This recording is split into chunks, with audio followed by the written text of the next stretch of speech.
6:43. This past year has been unlike any other, filled with stress, anxiety, and sadness for millions of us. So perhaps it's not surprising that many people are downloading mental health apps for support.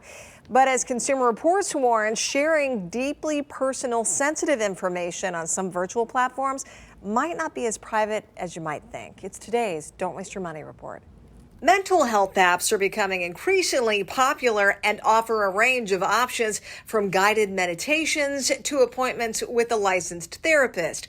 But mental health apps are not always covered by the same medical privacy laws, like HIPAA, that protect the information you share with the doctor in person. And even when HIPAA rules do apply, they may not cover all of the data an app collects. What companies tell you about what they do with your data is often pretty vague and confusing, and it's usually buried in privacy policies where it can be hard to find. Consumer Reports looked at several popular apps and found that many of them sent information to third parties, such as Facebook and Google. This kind of data is often used for advertising or other business research.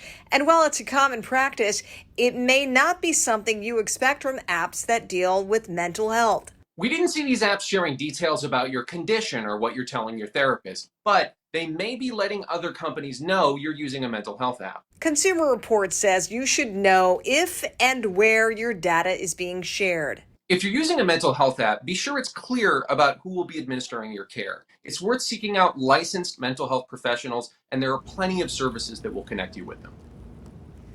Consumer Reports says that there are other ways to receive mental health care or teletherapy besides using a mental health app.